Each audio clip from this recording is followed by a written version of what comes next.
In the year 1684, the Vatican removed 14 books from the Bible. There were originally 80 books in the Bible when it was translated from Latin to English back in 1611. These days there are only 66. The missing books are known as the Apocrypha, which in Greek means hidden. The missing books include Esdras, Tobit, Judith, the Wisdom of Solomon, the Songs of the Three Holy Children, Bel and the Dragon, Maccabees, and the Prayer for Manasseh. Even stranger is that Jesus' name was spelled Iesus before these 14 books were removed. Some say the contents of the books didn't fit in with the Roman Catholic Church's narrative, so they were removed. But there is no real answer. But for whatever reason, the Catholic Church chose to remove them from the Bible so that the Word of God was exactly what they wanted it to be. Number 9. Alien Influences. Russian professor Genrikh Ludwig allegedly gained access to the secret Vatican archives in the 1920s, but we don't actually have the evidence that Ludwig was inside the secret archives.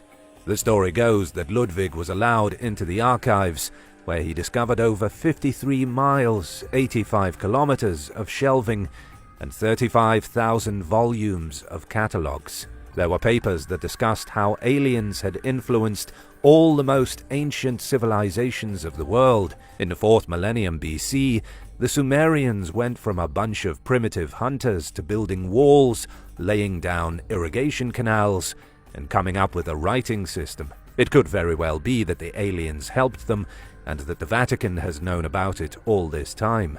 Number 8. The Antichrist. In 2010, Reverend Gabriel Amorth was 85 years old. He was also the chief exorcist in the Vatican, with a history of treating over 70,000 cases of demonic possession. In an interview with the Italian newspaper La Repubblica, the Reverend defended his work and freely admitted that he believes the devil is a pure and invincible spirit of evil. He also told the reporters that the devil can speak many languages, he can transform himself at will, and he can stay hidden when necessary. But perhaps even more shocking is that when the Reverend discussed an attack by the devil in 1981, Gabriel Amorth claimed the devil infiltrated the Vatican and tried to directly attack John Paul II. And then in 2008, the devil got back into the Vatican again and possessed a Swiss-Italian woman named Susanna Maiolo. On Christmas Eve, she attempted to push down Pope Benedict XVI, but was foiled by the Pontifical Swiss Guard. She went back the next year on Christmas Eve during midnight mass and knocked the Pope over. The Reverend passed on in 2016, leaving behind a rather bizarre legacy of demonic paranoia in the Vatican. Number 7. The Three Secrets of Fatima. The Vatican may look like a simple religious organization from the outside, but they are a lot more mystical than people realize. The biggest prophecy of all was delivered on May 13, 1917. 3 young Portuguese shepherds were visited by an apparition of the Virgin Mary. The Virgin Mary gave the children 3 prophetic secrets. These secrets were apocalyptic visions of the end of the world. Lucia Santos became the speaker for the 3 shepherd girls. In 1941, she finally revealed to the Vatican 2 of the secret prophecies. In 1943, the Bishop of Leiria asked to reveal the 3rd secret, but Lucia refused. She said she didn't think God was ready for her to unveil the secret just yet.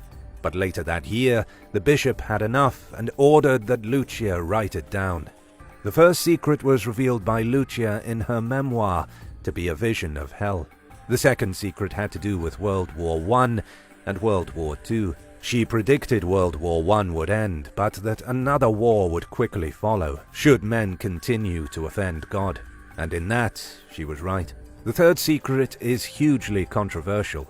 She gave a vivid description of the persecution of Christians in the 20th and 21st century, along with a vision of the apocalypse. Number 6. UFO over Vatican City. In 2007, a mysterious orange disk was spotted hovering over the Vatican. Witnesses saw what can only be described as a silver-orange glowing saucer in broad daylight, hovering over the dome of St. Peter's Basilica. As quickly as it caught the attention of citizens around the globe, the UFO visiting the Vatican was out of everyone's memory. But that doesn't change the fact that it happened. Something strange and seemingly alien hovered above the Vatican for several minutes in 2007. But nobody has any possible way of knowing if it truly did come from outer space. Number 5. The Lost Gospel. There is allegedly written evidence that Jesus Christ married Mary Magdalene and had babies. The evidence comes in the form of a manuscript from the 6th century.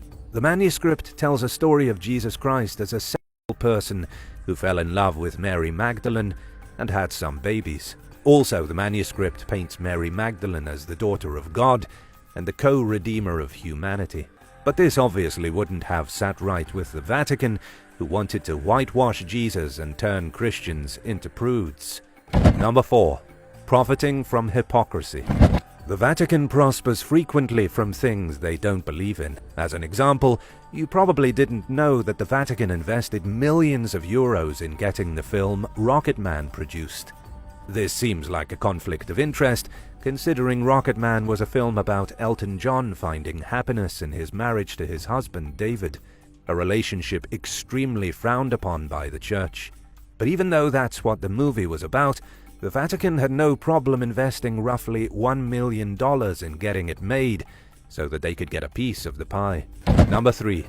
The Dead Man's Trail. In the year 897, Pope Stephen VI went through a lot of trouble to put a dead man on trial. It was one of the most bizarre things the Vatican ever did, at least that we know about. Pope Formosus had already been dead for a few months, and had no real way of defending himself or his honor. A deacon was even appointed to speak on behalf of the corpse. What followed will seem like insanity. Pope Stephen VI accused the former pope in front of an audience and hurled words at him as though he were screaming at a real, living person. The dead pope was, at the end of the farcical trial, found guilty of usurping the papacy. 3 of his fingers were cut off, and his body was cast into the river. Shortly after, Pope Stephen VI was thrown in prison and then strangled to death. Number 2. The Secret Archives. There is no place on this planet more secret than the Vatican's secret archives. Everything in the archives is so secretive that the Vatican only allows entry to the most trusted scholars over the age of 75. And while some say there are alien bodies in the archives and wild things like time machines, none of that is probably true. We do know of some artifacts being held in the archives. There's a letter from Mary, Queen of Scots, before she was killed in 1587.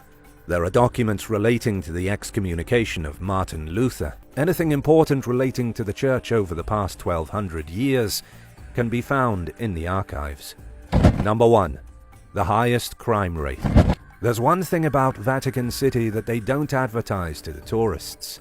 They have one of the highest crime rates in the entire world. Statistics show that in Vatican City, 1 to 1.5 crimes are committed each year per person. There are about 1,000 people living here, mostly nuns and priests, but it's not them committing the crimes. There are 18 million tourists who travel each year to Vatican City. Many of these tourists are criminals.